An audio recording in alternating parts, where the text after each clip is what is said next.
Abra sua Bíblia comigo no Evangelho segundo Lucas, capítulo 22.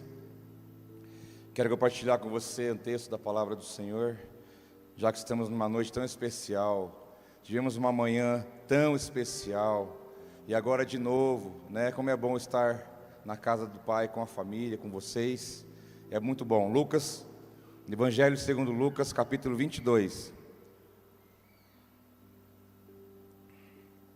Falando em África, Kelinho? Mandar um abraço caloroso para o nosso casal, Carlos Rosa e esposa Vera, que estão lá em Moçambique na base. Pode ser que eles estejam agora nos vendo, que Deus abençoe vocês.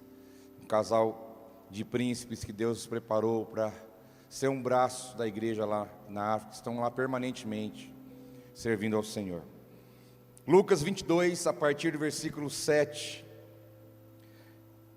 diz assim a palavra do Senhor: Finalmente chegou o dia dos pães sem fermento, no qual devia ser sacrificado o cordeiro pascal. Jesus enviou Pedro e João, dizendo: Vão preparar a refeição da Páscoa. Onde queres que a preparemos? Perguntaram eles. Ele respondeu: Ao entrarem na cidade, vocês encontrarão um homem carregando um pote de água. Sigam-no até a casa em que ele entrar. E digam ao dono da casa: o mestre pergunta: onde é o salão de hóspedes, no qual poderei comer a Páscoa com os meus discípulos? Ele lhe mostrará uma ampla sala no andar superior, toda mobiliada. Façam ali os preparativos. Eles saíram e encontraram tudo como Jesus lhes tinha dito, e então prepararam a Páscoa. Quando chegou a hora, Jesus e os seus apóstolos reclinaram-se à mesa e disse-lhes: Desejei ansiosamente comer esta Páscoa com vocês antes de sofrer. Pois eu lhes digo, não comerei dela novamente, até que se cumpra no reino de Deus. Recebendo um cálice, ele deu graças e disse: Tomem isto e partilhem uns com os outros. Pois eu lhes digo que não beberei outra vez do fruto da videira, até que venha o reino de Deus. Tomando o pão, deu graças, partiu e deu aos discípulos, dizendo: Isto é o meu corpo em favor de vocês. Façam isto em memória de mim. Da mesma forma, depois da ceia, tomou o cálice, dizendo: Este cálice é a nova aliança no meu sangue, derramado em favor de vocês. Pai, nós estamos diante da sua palavra poderosa, eficaz. A tua palavra é vida para nós. Deus, que nosso coração esteja aberto, venha dilatar o nosso entendimento, a revelação que temos do Senhor nessa noite. Espírito Santo, fala conosco, ministra nosso coração, cumpra o teu propósito neste lugar, e com aqueles que também estão agora ligados com a gente. Nós oramos e te agradecemos. Quem crê comigo e está sedento por mais de Deus, diga amém. Meus irmãos, aqui no livro de Lucas, capítulo 22, eu li para vocês a parte do capítulo referente ao que traz o título da perícope, a última ceia. Então aqui nós estamos falando da última ceia que foi realizada aqui entre Jesus e os discípulos. A última ceia. Interessante que os outros evangelhos sinóticos também trazem a narrativa desse momento da ceia, mas cada evangelista, cada evangelho traz alguns detalhes diferentes um do outro. Lucas traz um tipo de detalhe da história, Mateus outro, João e Marcos assim por diante. Mas nós podemos ver que a intenção, que Deus tem de deixar para nós bem claro que esse momento aconteceu, a importância que ele teve e tem para nós, o momento que Jesus realizou ali a última ceia com seus discípulos e como aconteceu esse momento. Então nessa noite que estamos aqui diante da mesa do Senhor, que é o dia da nossa ceia, nós vamos olhar para essa última realização da ceia, Jesus aqui na terra ainda, e vamos aprender com esse momento, vamos aprender da maneira como ela aconteceu. Interessante que essa ceia foi realizada em um momento específico. Essa ceia foi realizada em um dia específico. Essa ceia foi realizada em meio a um contexto muito importante para nós entendermos como que Deus e as suas revelações vão se encaixando e vão trazendo para nós o entendimento ainda maior das profundezas da palavra de Deus para nós como filhos. O primeiro versículo 7 que eu li diz que finalmente chegou o dia dos pães sem fermento, no qual devia ser sacrificado o cordeiro pascal. Então essa última ceia ela foi realizada no final de semana da Páscoa, não no domingo antes, porque Jesus ainda não tinha sido crucificado. Alguns arriscam dizer que essa última ceia foi realizada numa quinta-feira. Há aqueles que arriscam, e há grande possibilidade disso, porque já na sexta, Jesus fez todo o caminho de cruz, de morte, e ao terceiro dia, domingo, ressuscitou.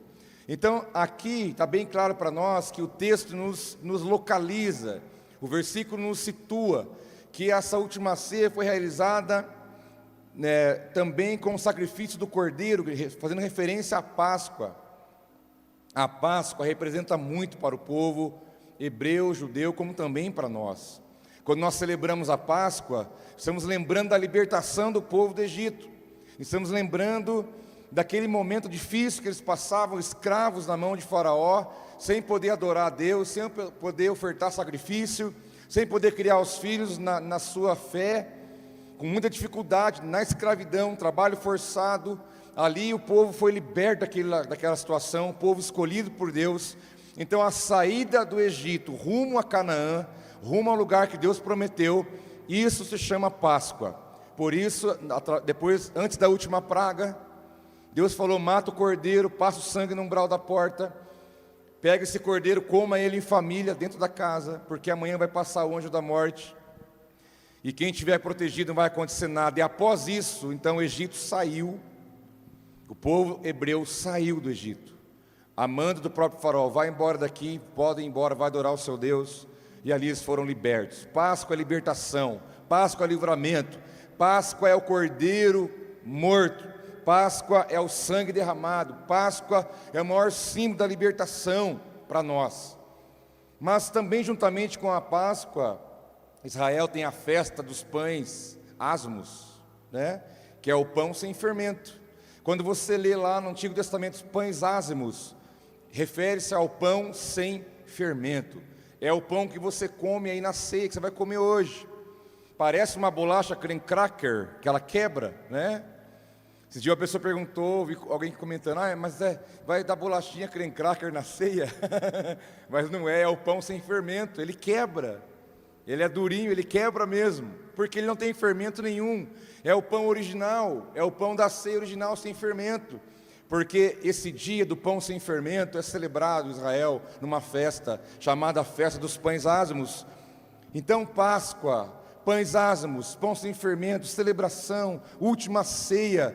Então foi um final de semana com muita coisa poderosa acontecendo. Nesse momento em que a ceia foi realizada, a celebração do livramento. Então o pão sem fermento teve uma simbologia, e tem. Deus falou para o povo: prepara tudo que vocês vão ser livres, vocês vão sair. E então, eles não tinham tempo para colocar o pão, Historiadores dizem, tiveram que sair rápido. Então o pão tinha que ser sem fermento, porque o fermento não teria tempo para agir. Não teria tempo de esperar o fermento agir, para crescer aquilo. Mas hoje à tarde tem aqui entre nós um professor do Senai, aqui ele, Josué, lá de Piraquara. Conversando com ele, ele dá aula de panificação, Josué? Pelo Senai. E falou: pastor, falei: olha que bem, vamos guardar mais uma, Quando eu dou a parte teórica da panificação e tal, a gente também fala na aula que o fermento foi criado pelo Egito. Os egípcios criaram o fermento. Mas o motivo pelo qual eles não poderiam colocar o fermento ali, porque nada que fosse do Egito poderia estar na vida deles, como nada que seja do Egito pode estar na nossa vida. Egito não como nação, não como lugar geográfico, mas como uma realidade espiritual. Já na Nova Aliança, no Novo Testamento, fermento fala de pecado. Quando Jesus fala: olha, toma cuidado com o fermento dos fariseus. O pecado é considerado uma figura, uma tipologia. O fermento é comparado ao pecado. Sabe por quê? Você pode colocar os ingredientes para fazer lá qualquer coisa, um pão, um bolo, uma torta, alguma coisa. A quantidade de fermento que você coloca ali, comparada aos outros ingredientes, é mínima. Eu nem sei quantos por cento, mas é muito pouco, muito pouco. Depois você me fala a porcentagem. 1%? Um e pouco. Olha para você ter uma ideia. De 100% do que você vai fazer, 1% é o fermento. Mas o fermento colocado ali, ele vai agir, ele vai trabalhar, aquilo que era que você viu no momento, depois que você volta para ver, não é mais a mesma coisa. Aquilo se transformou, aquilo cresceu, aquilo descaracterizou, aquilo foi trabalhado de alguma forma. Por isso Jesus fala, cuidado com o fermento do fariseu, porque uma coisa considerada pequena, ela pode destruir a tua vida. Uma coisa que você olha, isso aí não é nada, comparado a 100, o que é 1 no meio de 100? Não é nada, mas esse fermento, esse pecado, por menor que ele seja na minha e na sua vida, se nós não prestarmos atenção, ele pode destruir a nossa história, pode destruir a nossa casa, destruir a nossa família. Por isso Jesus disse, cuidado com o fermento do fariseu, porque o fermento é o pecado, e ele pode ser pequenininho, mas ele faz um grande estrago na nossa vida. Nós não podemos ficarmos desapercebidos. Por isso a festa dos pães asmos, também na Páscoa, comemorando a saída, a libertação. Mas o fermento não, o fermento tem que ficar fora. Claro que isso não é literal, você pode comer as coisas hoje com fermento, lógico, em tudo, muita coisa vai fermento. Não está se referindo à questão natural, mas à questão daquilo que representa na palavra de Deus. E essa última ceia de Jesus foi realizada no dia da festa dos pães sem fermento, e também no dia em que o Cordeiro Pascal seria morto. Esta última ceia foi realizada em dias poderosíssimos, dias proféticos, dias que mudou a história de toda a humanidade. Nesse fim de semana, toda a história da humanidade foi mudada. Os que nasceram antes, os que viviam naquela época e os que viessem a nascer depois, no caso eu e você. Esse fim de semana, essa última ceia, está ligada a um dos finais de semana mais poderosos de toda a história. Posso ouvir um amém, meu irmão? Graças a Deus por esses dias, por esses acontecimentos. Mas diz o texto no versículo 8, Jesus enviou Pedro e João dizendo, vão preparar a refeição da Páscoa.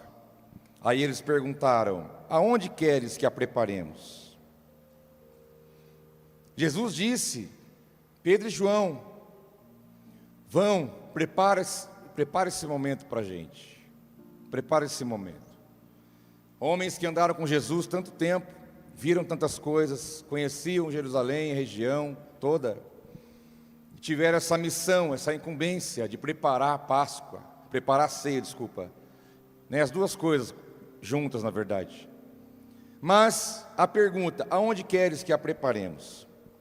Para vocês terem uma ideia, Jesus não estava andando nas ruas, passou numa feira livre, que lá tem muitas, pegou, dá esse pão aqui, dá esse suco de uva aqui, vamos embora, vamos sentar ali na esquina, pega aí, senta nas pedras aí, vai, pega o pão, vai, vamos celebrar a ceia aqui, está tudo certo.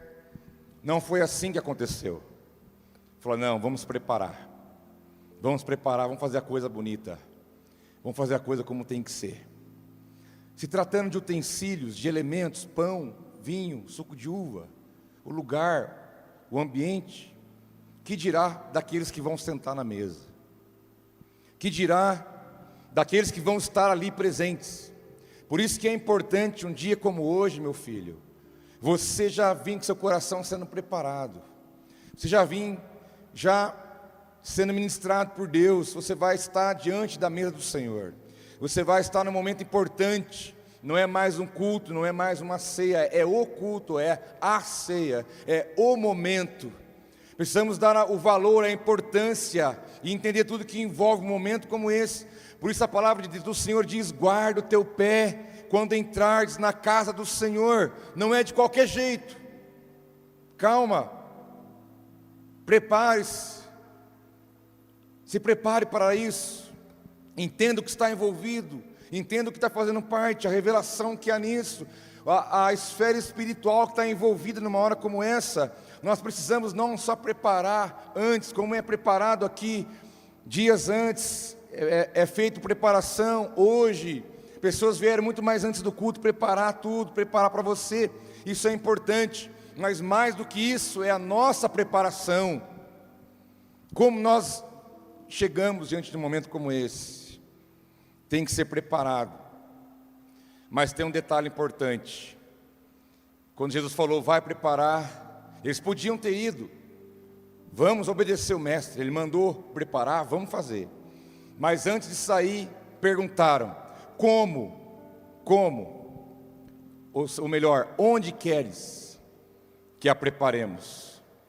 Não basta se preparar, não basta se antecipar em algumas coisas, é importante você fazer isso do modo de Jesus. Ele tem um modo para você se preparar. A palavra do Senhor te ensina como estar num momento como esse. A palavra do Senhor alinha nosso coração, de como nos colocar numa situação como essa. A palavra do Senhor nos mostra como devemos estar diante dessa mesa tão sagrada, que é a mesa do Senhor. Então não é de qualquer jeito, não é do meu jeito, tem que ser do jeito de Deus. Senhor, é para preparar, então como que vai ser? Fala, da maneira que o Senhor fala, nós vamos fazer. Então não podemos partir daquilo que eu acho, daquilo que você acha.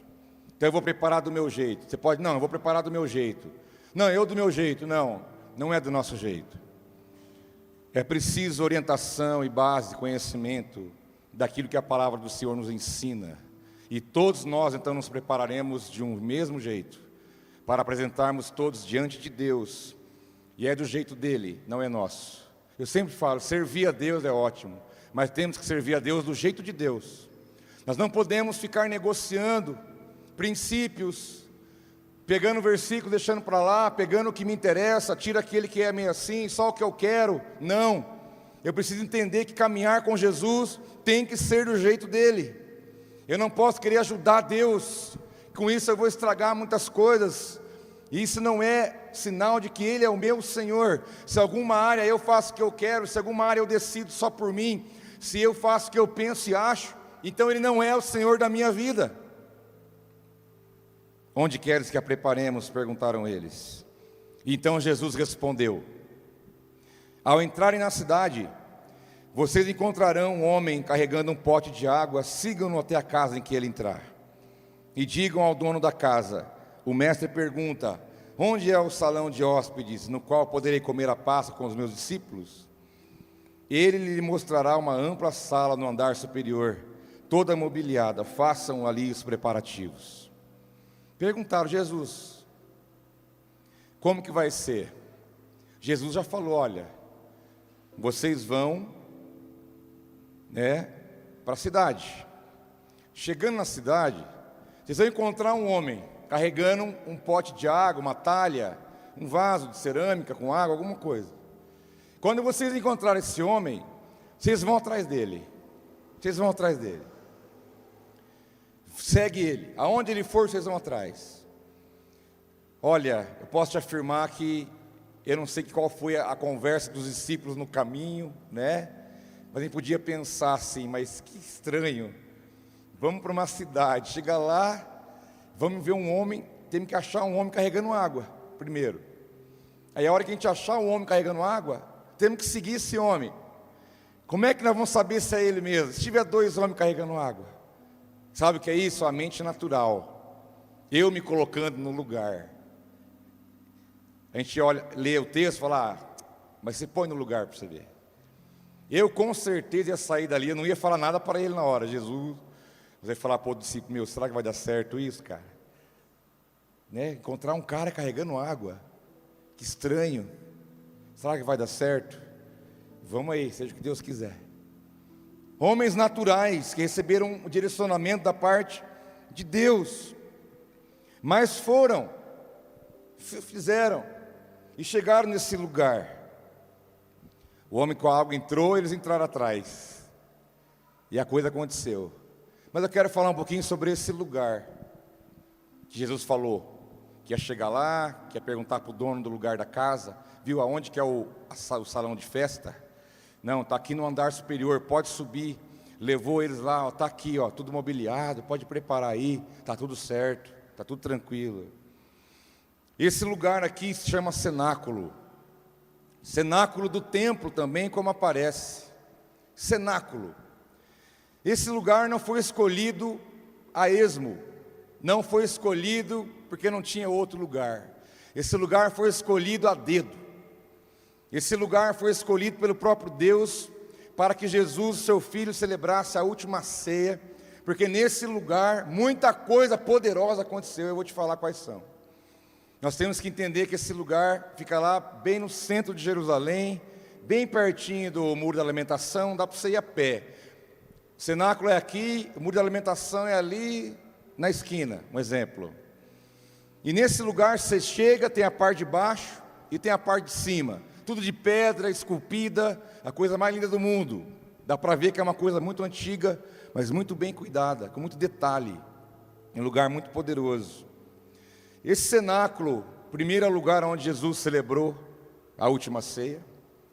Nesse mesmo lugar, é o lugar que Jesus apareceu depois de ressuscitar. Jesus já ressurreto, como Ele está hoje na glória. Do mesmo jeito que Ele está hoje lá, à destra de Deus. Ele apareceu aqui nesse lugar 2 vezes, no cenáculo. Ele ressuscitou, o túmulo abriu, Ele saiu, as mulheres contemplaram que Ele ressurgiu, Ele apareceu para algumas pessoas, Ele andou aqui na terra mais 40 dias aproximadamente, aparecendo para pessoas, ministrando a vida dos discípulos, e nesses 40 dias Ele foi 2 vezes aqui no cenáculo. A primeira vez Ele chegou, ministrou a vida de pessoas, e a segunda vez que Ele esteve aqui, ressurreto, foi quando Ele encontrou Tomé. E então Tomé ficou naquela, é ou não é?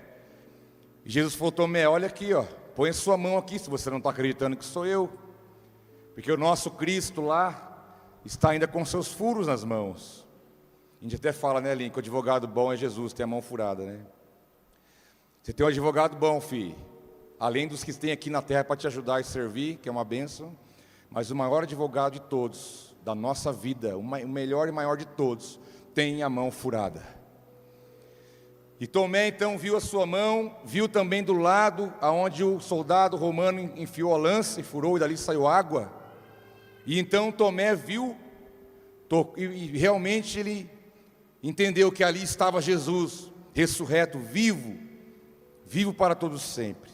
Então nesse lugar a ceia foi realizada, a última ceia. Jesus apareceu ali 2 vezes, depois de ressurreto. Pouco tempo depois, estavam ali nesse mesmo lugar, 120 pessoas orando, crendo numa promessa que Deus falou que derramaria do Espírito sobre toda a carne. E nesse mesmo lugar estavam homens, mulheres, que eram discípulos de Jesus, ali orando, crendo, buscando a presença de Deus. E no dia de Pentecostes, em Atos dos Apóstolos, nesse exato lugar chamado cenáculo, pela primeira vez na história, o Espírito Santo foi derramado sobre aquelas pessoas. E o que você vive agora, eles viveram lá, primeiro que nós, foram os primeiros. Até então o Espírito tomava a pessoa e saía. O Espírito tomou Sansão, e ele era muito forte. O Espírito tomava o profeta e ele falava. Mas na nova de Jesus para cá, o Espírito não só visitava, ele via, derramava, habitava, transbordava com seu poder, com a sua glória. E o dia de Pentecoste, o grande derramar do Espírito Santo, que mudou a história da igreja para todo sempre, aconteceu nesse exato lugar. Irmãos, é um lugar diferente. Muitos lugares ali é importante, são históricos. Não há misticismo no lugar, mas você sabe, de imaginar o que aconteceu naquele lugar, não tem como você não reviver a história. Imaginar aqueles irmãos ali orando, e o Espírito Santo veio sobre eles. Diz a palavra que eles andavam caindo. Chegou uma pessoa carnal, falou, esse povo tá chapado. Esse povo tomou álcool, eles estão chapados. E então o discípulo chega e falou, não, eles não estão chapados não. Eles estão cheios do Espírito Santo de Deus. Que quando você está cheio do Espírito Santo, quem estava de manhã viu, né? Conta nada, deixa eles ficar boiando. É que de manhã, irmãos, uma irmã que foi tão no sobrenatural de Deus que ela, eu nem sei para onde ela foi depois, ela sumiu. Eu até fiquei preocupado, será que foi arrebatada? né? Aí eu instaurei a CPI, e eu fui buscar informação. Cadê a irmã que acabou o louvor e ela não voltava? Falei, pronto, essa mulher foi arrebatada, Senhor. Eu olhei, não vi mais, falei, foi mesmo, agora foi. Mas depois ela apareceu de novo. Eu quero conversar o que aconteceu com ela, porque não foi normal, foi sobrenatural. Foi o que eles viveram no cenáculo aquele dia. Mas, além disso, nesse mesmo lugar, é o lugar onde está o sarcófago, o sepulcro do rei Davi. No mesmo lugar. Então você imagina que concentração por metro quadrado num lugar desse. Quanta coisa aconteceu, quanto poder de Deus manifesta, marcou a vida da história, a nossa vida é para sempre. O túmulo de Davi, você chega, você não pode chegar com nada, câmera, celular, nada, bate geral, cheio de guarda, entendeu? Para você chegar diante do túmulo de Davi que está ali, né, um homem que representou tanto para Israel, um homem segundo o coração de Deus, tudo isso está ali no cenáculo, um lugar escolhido por Jesus, para realizar a última ceia. Mas diz a continuação do texto, que eles saíram, diz o texto que eles saíram e encontraram tudo como Jesus lhes tinha dito, e então prepararam a Páscoa. E os dois ali saíram, Pedro e João, será que vai dar certo? E o homem com água, e agora, o que nós vamos fazer? Então vamos lá. Chegaram na cidade, olha lá ele. Olha lá ele. Tua mente é fértil, irmão? A minha é um pouco. E a Bíblia te convida, viu? Permita-se. Quando você lê um texto da palavra, pula dentro dele. E vai buscar ali o sentimento do momento, o lugar. E você vai ver que Pedro negou Jesus. E você poderia também negar muito antes dele, pela situação. Mas voltando para a nossa história, Pedro está aqui de novo. Olha lá ele! Vamos lá, aí vai. Aí o cara indo, eles atrás, seguindo. Aí o cara olhava, eles... E o cara ia, eles iam atrás. E foi. Esse cara entrou numa casa, eles entraram atrás. Chegou na casa, encontrou o dono da casa, igual Jesus falou. Perguntou, não, onde está o lugar que nós vamos realizar ceia com o nosso mestre? Que isso, chega aí, é aqui mesmo, vamos subir ali. Ó, é aqui, uau, que lugar, tudo bonito, mobiliado. E o dono falou, pode preparar aqui aí. E o texto confirma que eles saíram e encontraram tudo conforme Jesus lhes tinha dito. Sabe por quê? Nenhuma palavra de Jesus se perde ou cai pelo chão. Tudo que ele fala, ele cumpre. Tudo que ele fala, acontece. A palavra dele não volta vazia. Tudo que ele falou a teu respeito, tudo que ele já falou sobre a tua vida, nada vai se perder e vai acontecer do jeito que ele disse. Porque aqui está a prova. Diz o texto, encontraram tudo como Jesus lhes tinha dito, do jeitinho que Jesus falou. Então, meu irmão, minha irmã, sabe de uma coisa? Busque a fé lá do fundo da sua alma, do seu espírito. E creia que na tua vida vai acontecer tudo, do jeitinho que Jesus falar. Nada vai se perder na minha e na sua vida. Então diz o texto, quando chegou a hora, Jesus e seus apóstolos reclinaram-se à mesa. Chegou o momento, e eles reclinaram em volta, a mesa é mais baixa, você sabe disso. E começaram ali a participar da refeição. O último momento de Jesus com seus discípulos, o momento de comunhão. Nós sabemos que depois dessa ceia, a última, Jesus caminhou para o Getsemane e ali suou sangue. E ali começou a agonia da cruz. Mas nessa última ceia foi o último momento, Jesus com eles. Que interessante, a última oportunidade da comunhão com o Mestre. Andaram, viram milagres, sinais, maravilhas. E era o último momento que estavam eles em volta da mesa, naquele momento familiar, pessoal, único.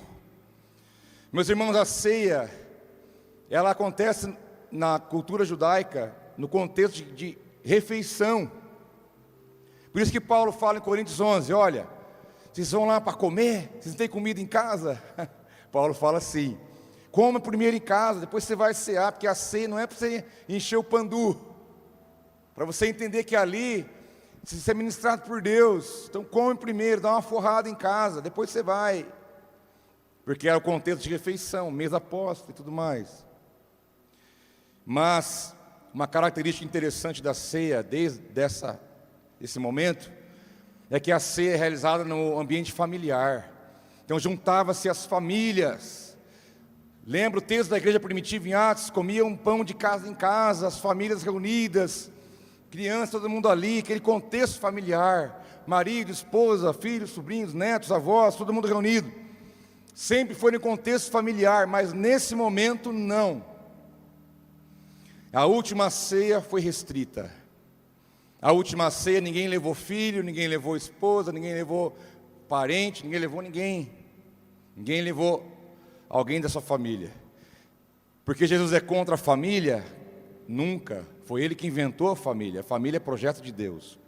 Mas para você entender uma coisa, estamos aqui em família reunidos, os filhos de Deus, oramos ao Pai que é nosso, cantamos ao Pai nosso, o pão é nosso de cada dia. Estamos reunidos como família na presença de Deus. Mas no momento da ceia, você pega o pão e você pega o cálice, é um momento pessoal seu e Deus. É como o arrebatamento da igreja. Uma pessoa perguntou para o pastor: pastor, quando tiver arrebatamento eu vou subir com a minha mulher? Vão dar as mãos e vão subir junto? Ele falou: não, porque isso é pessoal, é individual, né? Cada um vai ter a sua jornada, assim como também galardão. Eu vou ter como pegar o meu galardão no céu, dar um pouquinho para minha esposa, para meus filhos? Não, porque cada um vai receber o seu, por aquilo que fez aqui na terra. E essa ceia é instituída por Jesus dessa maneira, provando para mim e para você, que Deus precisa e quer e deseja ter esse momento pessoal com você. Estamos juntos, mas quando você pegar o cálice na mão e o pão na outra, é você e Deus. É Jesus e você, você e Jesus.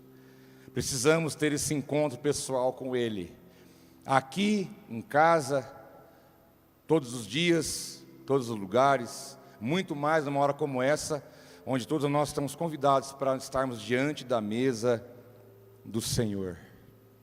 Esse momento é único para nós, é único para nós. E disse Jesus para eles diante da mesa, ali estavam os 12. Vocês sabem quais são os 12? Piraquara sorteia pizza ali, domingo agora. Domingo eu estava em Piraquara ministrando, irmãos, e teve a ceia lá domingo, né? Eu falei, ó, quem adivinhar o nome dos 12 vai ganhar pizza. Lembra aqui que eu fiz? Eu dificultei um pouco. Eu sei que alguns vídeos já estudaram e decoraram. Falei, mas tem que ser na ordem. Eu tenho que dificultar um pouco, né? Senão fica muito fácil. Na próxima vou dificultar um pouco mais. Mas aqui estavam os 12. E Jesus disse para eles, diz o texto: desejei ansiosamente comer esta Páscoa com vocês antes de sofrer, pois eu lhes digo, não comerei dela novamente até que se cumpra no reino de Deus. Jesus disse para eles: olha, meus amigos, eu esperei por esse momento, eu desejei esse momento, eu estava ansioso para estar aqui com vocês, eu desejei ansiosamente para comer esta Páscoa, para celebrar essa ceia com vocês antes de sofrer, porque ele sabia que a partir dali ia começar a angústia da caminhada da cruz. Mas aí me vem uma pergunta: se Jesus desejou estar com eles naquele dia, Jesus também deseja estar com você num dia como hoje. E quando Ele vê você chegando, Ele pode olhar nos teus olhos, e você imagina Jesus dizendo para você: ô meu filho, eu desejei ansiosamente ter esse momento com você. Mas aí a gente tem que olhar para dentro do nosso coração e perguntar para nós mesmos: será que eu também desejei? Será que o meu desejo é o mesmo do meu mestre? Será que eu desejei estar com ele, eu e ele, diante da mesa, comer do pão, beber do cálice? Será que eu também quero na medida que Ele quer? Será que eu entendi e entendo o valor que há num momento como esse? Será que Jesus falando para mim, Ele que é Deus, o Filho de Deus, dizendo, olha, eu esperei para estar com você, eu quis estar aqui, eu trabalhei na circunstância, eu movi tudo para que esse momento acontecesse. Mas será que nós também damos o valor? Será que nós fazemos por onde? Será que meu coração está alegre, feliz, saltitante, por poder estar na casa de Deus, por poder comer do pão, beber do cálice? Será que há alegria no meu coração, há gratidão, há reconhecimento? Será que eu desejei isso? Se nós não desejamos, então nós precisamos mudar. Se essa não é a minha, a sua realidade, precisamos urgentemente que o Espírito Santo trabalhe dentro de nós. Porque eu não posso chegar para o meu mestre, ele olhar para mim, com aquele olhar de amor, não é aquele olhar azul que você vê nas figuras, não, é outro. Não é esse Jesus ocidental.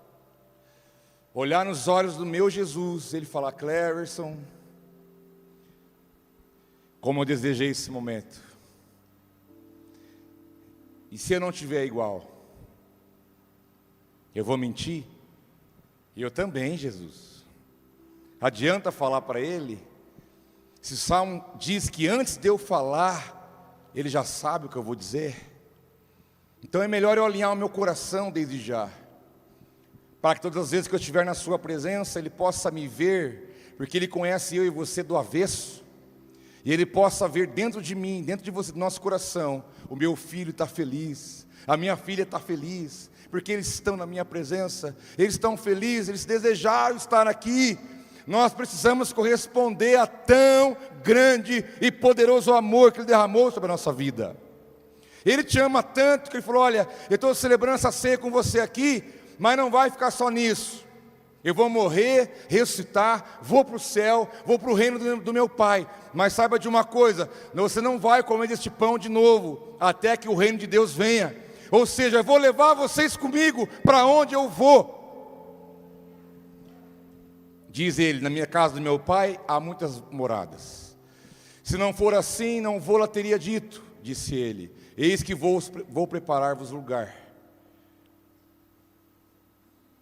Essa ceia está boa, Jesus falou, mas saiba de uma coisa, essa ceia não vai acontecer mais desse jeito, porque eu não vou estar aqui mais em breve. Mas saiba de uma coisa, eu vou levar vocês comigo um dia, e nós vamos ser assim lá, no reino de Deus. Você deseja participar da ceia com Jesus no céu, irmão? Você deseja isso? Qual noiva que não espera ansiosamente pelo seu noivo? E qual noivo que não espera ansiosamente para encontrar a sua noiva? Essa é a analogia que a Bíblia diz entre Jesus e nós. Ele fala do reino vindouro, porque o reino está próximo, o reino está dentro de nós, o reino já foi inaugurado e será concluído. Mas, diz ele, o texto, recebendo um cálice, ele deu graça e disse, tomem isto e partilhem uns com os outros, pois eu lhes digo que não beberei outra vez do fruto da videira, até que venha o reino de Deus. Duas vezes ele enfatiza, não é à toa que o texto traz Jesus falando duas vezes a mesma coisa, uma após a outra. Não vai comer de novo até que venha o reino. Não vai beber de novo até que venha o reino. De novo que jeito? Desse jeito que está aqui. Falando de um reino vindouro, de um reino de Deus, que Jesus vai voltar, que Ele vai levar a sua igreja para estar com Ele. Isso é uma verdade.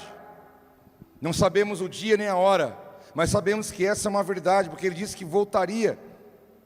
Então, Ele mesmo disse, Ele tomou o pão, deu graças, partiu, deu aos discípulos, dizendo, olha, isto é o meu corpo, dado em favor de vocês, façam isso em memória de mim. Da mesma forma, depois da ceia, tomou o cálice, dizendo, este cálice é a nova aliança no meu sangue, derramado em favor de vocês. Irmãos, eu estou aqui fragmentando para você o texto inicial de Lucas. Ele pegou o pão e falou, olha, não estou te dando pão. Não é simplesmente estou te dando um pedaço de pão. Não é essa a ideia. Ele falou, isso aqui ele, é o meu corpo. Eu só não estou dando para você, não. Eu estou dando em favor de você. Porque senão a sua vida não teria condição de estar comigo depois. Depois pegou também o cálice, que simboliza o sangue derramado da nova aliança, e só isso aqui é o meu sangue derramado. Não é para você, não, é em favor de você. Eu estou dando de mim para você. Irmãos, e lá, nesse lugar chamado cenáculo, lugar fascinante, poderoso, lindo. Quando eu estava lá, tem um pilar bem grande, tem vários pilares grandes. Tem um que lá na ponta, em cima, tem vários, é esculpido na própria pedra do pilar. Tinha vários pelicanos assim em volta, um do lado do outro, assim, sabe? Branquinho assim.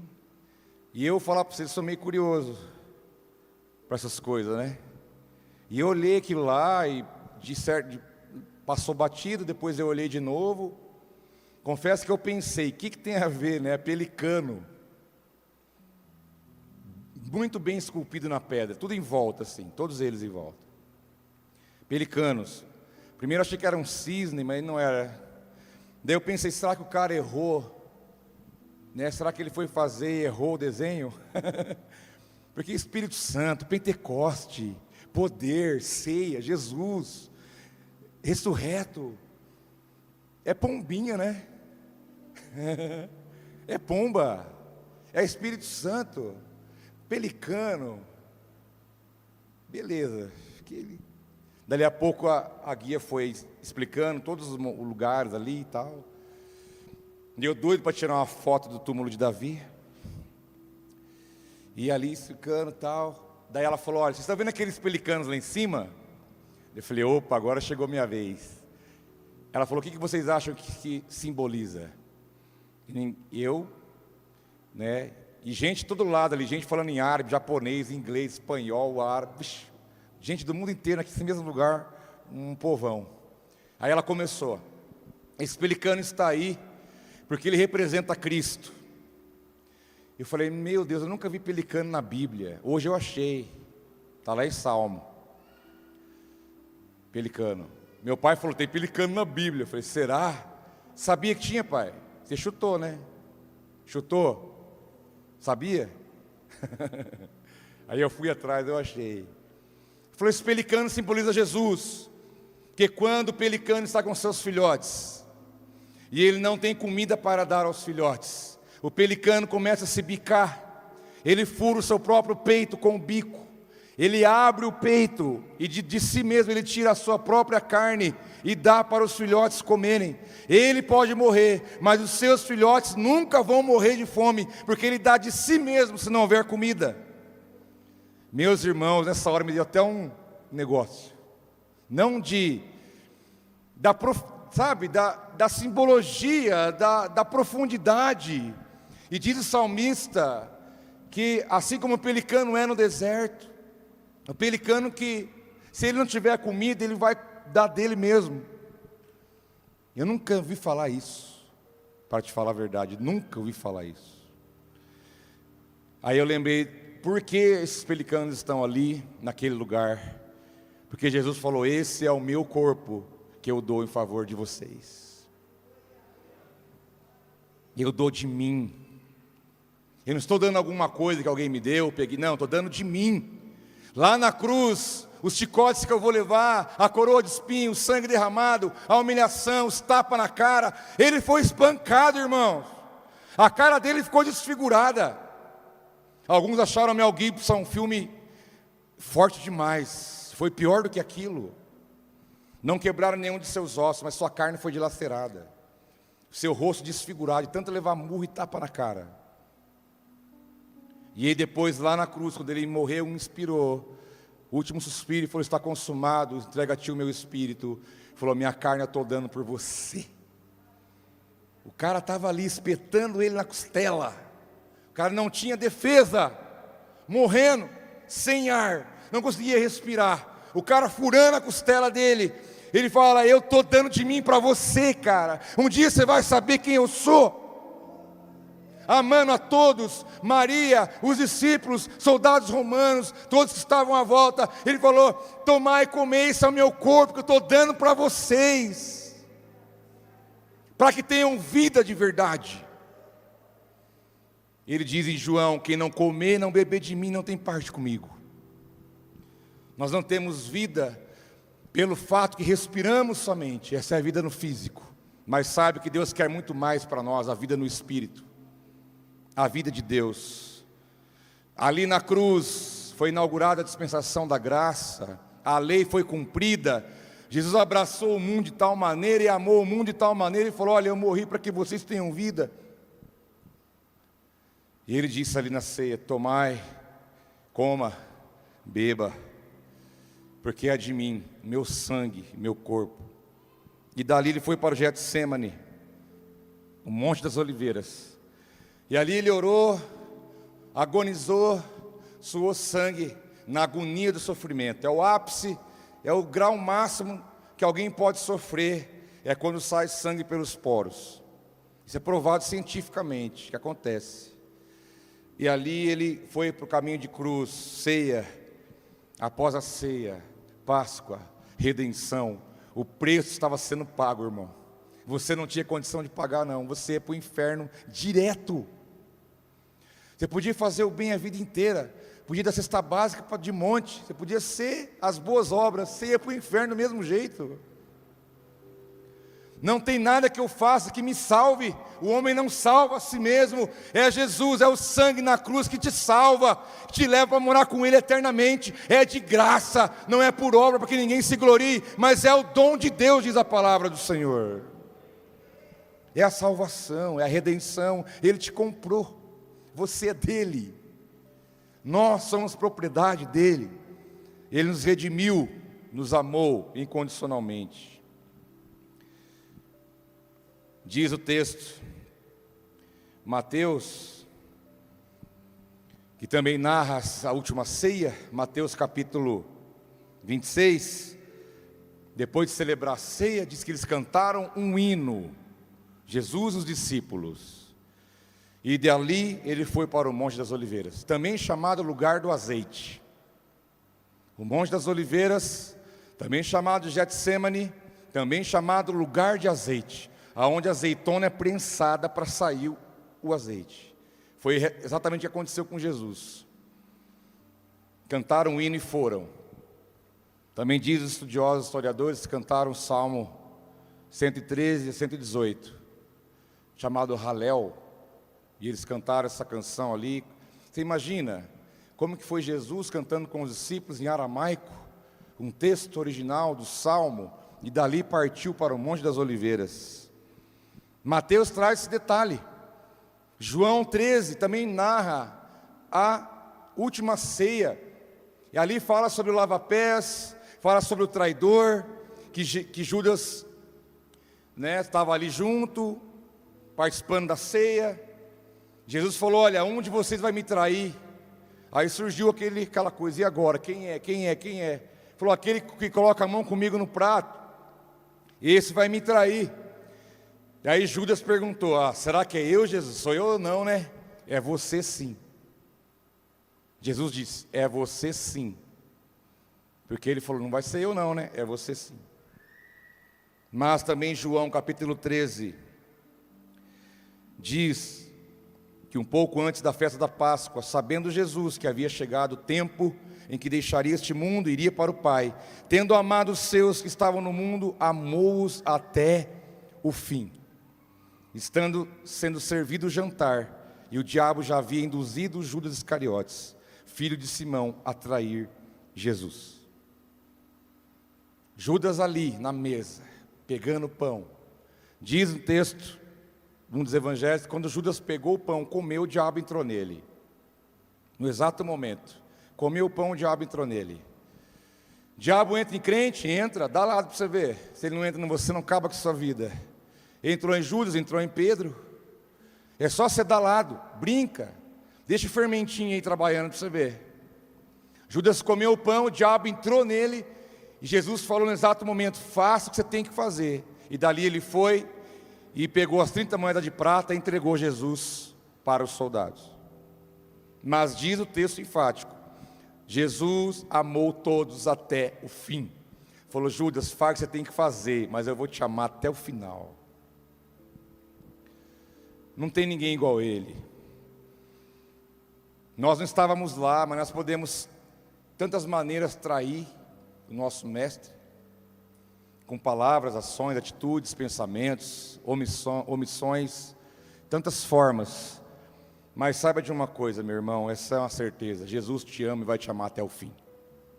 Você tem falhas, dificuldades, pecados, mas diante da mesa do Senhor, a palavra diz: avalie-se o homem a si mesmo.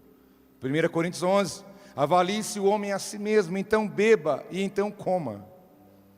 Quando você olhar para você e encontrar fermento, encontrar pecado, não é para você deixar o cálice, o pão e sair correndo embora, dizendo: eu não mereço, eu não sou digno, eu sou um pecador, não tem jeito para mim. Pelo contrário, a palavra diz: examine-se a si mesmo, e se encontrar um fermento, se arrependa, se lave, se conserte, e então você bebe, e então você come. Você tem que beber e tem que comer, para que a vida de Deus venha sobre você.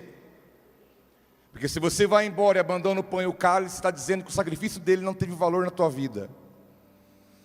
E Ele te ama até o fim. E Ele morreu por mim e por você. E hoje estamos aqui, olhando para aquela última ceia na história.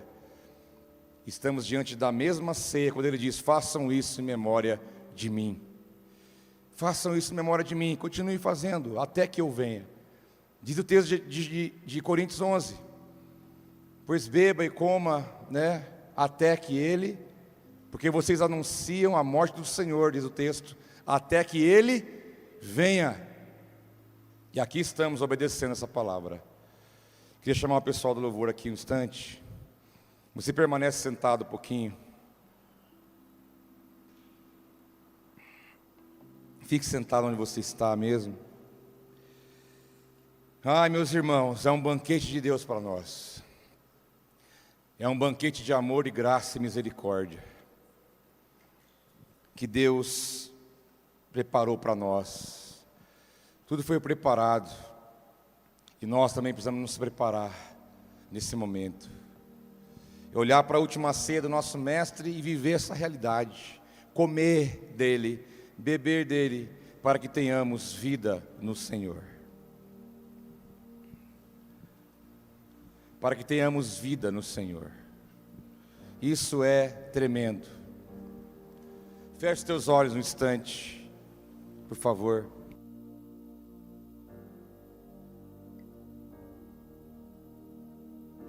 Feche teus olhos, está diante do Cordeiro de Deus. Jesus diz para você: desejei ansiosamente esse momento contigo.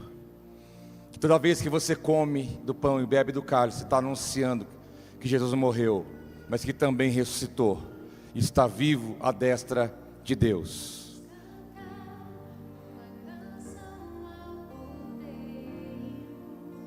Se coloque diante dele agora, meu irmão. Canção ao Cordeiro,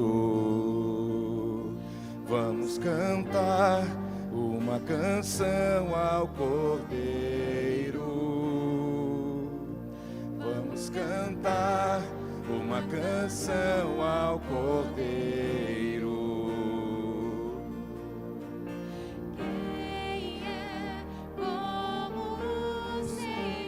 O teu Jesus está aqui.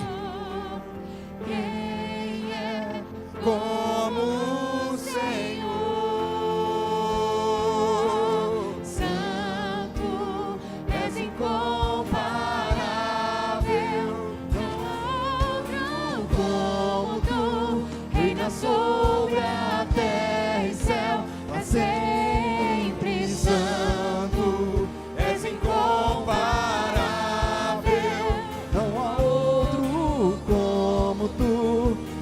Sobre a terra e céu, para sempre. Você está diante de Jesus aqui. Se coloque em pé, por favor, neste momento. Mantenha seus olhos fechados diante do Cordeiro de Deus, porque é o Cordeiro de Deus que tira o pecado do mundo olhou para você e simplesmente te amou, te resgatou do império das trevas e transportou você para o reino do Filho do seu amor, como diz a palavra do nosso Pai. Você está diante do Senhor nessa noite. Você está diante da mesa do Senhor. Não teríamos mérito para sentar nesse lugar, não teríamos como pagar o preço, mas Ele pagou por mim e por você, ainda que você não merecia, e nem eu, mas o sangue dele foi derramado por amor de você, meu irmão. Então eu quero que, se você hoje traz algum fermento para cá, manda isso embora em nome de Jesus. Se há algum fermento na tua vida, na tua mente, no teu coração, manda isso embora em nome de Jesus. Não é lugar de condenação, mas aqui é o lugar de graça e misericórdia, e o lugar da manifestação do amor pela tua vida. É o momento que você pode se jogar nos braços do seu Pai e ser perdoado, regenerado, restaurado, refeito. Ele pode mudar a tua história num momento como esse, porque Ele diz: coma de mim, beba de mim, porque eu dei o meu corpo e meu sangue em favor da tua vida. Eu dei em favor da tua vida. Eu me dei em favor da tua vida. Aleluia. Pai, nós te adoramos nessa noite. Eu quero, meu Pai, consagrar a Ti o cálice, o pão. Que neste momento, meu Pai, a Tua igreja, os Teus filhos sejam ministrados pelo Teu Espírito, em nome de Jesus. Que ao chegar diante da mesa, é um momento pessoal e único. É você e o Teu Jesus, não é mais ninguém. Estamos em família coletivamente, mas diante da mesa é você e Ele, é Ele e você.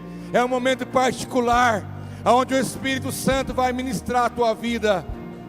Pai, nós te adoramos, te glorificamos. Edifica, ministra a tua igreja nessa noite, em nome de Jesus. Aleluia. Os irmãos estarão servindo você. Receba da vida de Jesus sobre a sua vida. Seja ministrado no teu espírito, em nome de Jesus. Vamos cantar uma canção ao Cordeiro. Vamos cantar uma canção ao Cordeiro. Vamos cantar uma canção ao Cordeiro.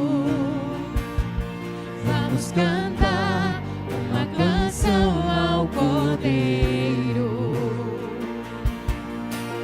Quem é como o Senhor? Quem é como o Senhor? Santo, és incomparável, não há outro como tu. Reina sobre a terra e céu para sempre. Santo, és incomparável, não há outro como tu. Reina sobre a terra e céu para sempre. Santo, és incomparável, não há outro como tu.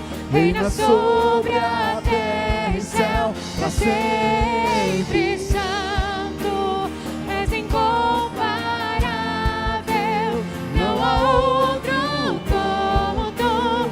Reina sobre a terra e céu para sempre.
és incomparável, não há outro como tu, reina sobre a terra e céu, para sempre santo, és incomparável, não há outro como tu, reina sobre a terra e céu, para sempre santo, és incomparável, não há outro como tu, reina sobre a terra e céu, para sempre santo, és incomparável, não há outro como tu, reina sobre a terra e céu, para sempre. Aleluia.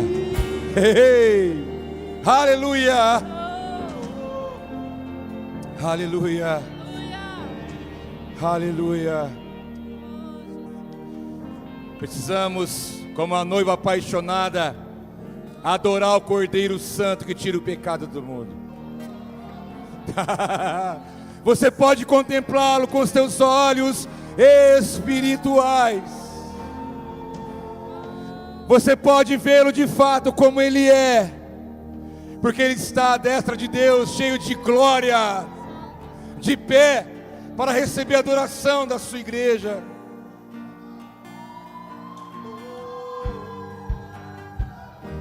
Diz a palavra do Senhor: levantai a portais eternos, para que entre o Rei da Glória. Quem é o Rei da Glória? O Senhor, o Senhor dos exércitos. Ele é o Rei da Glória. Levante suas mãos em direção a Ele e exalte-o, glorifique.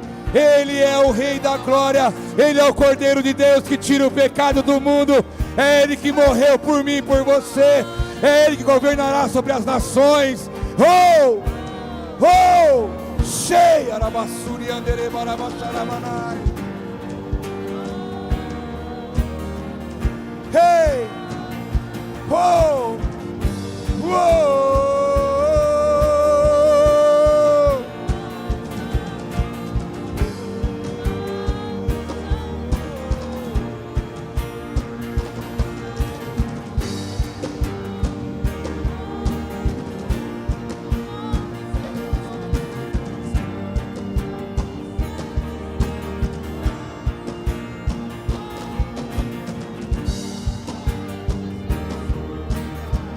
Aleluia.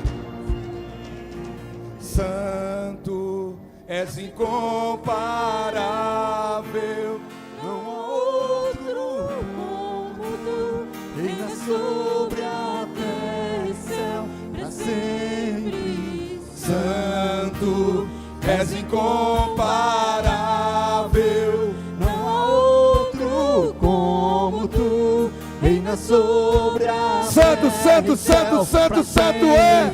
Oh! Santo, és incomparável, não há outro como tu, reina sobre a terra e céu, para sempre. Santo, és incomparável, não há outro como tu, reina sobre a terra Aleluia. e céu, para Aleluia. sempre. Aleluia. Ah, aleluia. Louvado seja o teu nome, Senhor. Nessa noite nós comemos do Senhor, comemos a tua palavra. Ela é vida para nós. Obrigado, meu Pai, pela tua entrega, pelo teu amor derramado sobre nós. Pai, eu quero te louvar por este banquete na tua presença, pela tua presença, pela tua palavra, pelo teu sacrifício, pelo teu amor, pela tua graça, pela tua misericórdia. Pai, eu quero te louvar por esse dia que o Senhor fez. Nós nos alegremos nele. Eu quero, meu Pai, abençoar a semana da tua igreja. Conduza-nos debaixo da tua bênção, do teu favor. Guarda-nos do mal, livra-nos do mal, Senhor. Que a tua graça esteja sobre nós e venha inundar nosso coração com teu amor. Nos abençoe. Eu abençoo a tua igreja nessa noite. Quem recebe, diga amém. Dê uma salva de palmas bem forte a Ele em gratidão. Aleluia. Aleluia. Oh, aleluia. Glória ao teu nome. Glória ao teu santo nome. Glória ao teu santo nome. Aleluia. Glória ao nome do Senhor. Deus é bom demais. Sintam-se todos abraçados, todos vocês que aqui estão. Sintam-se amados. Receba cada vez mais o amor de Deus na tua vida. O amor de Deus te faz sentir como filho. Que Deus abençoe cada um. Você que está em casa, shalom sobre a tua vida, sobre todos. Deus te abençoe grandemente, em nome de Jesus. Boa noite para você.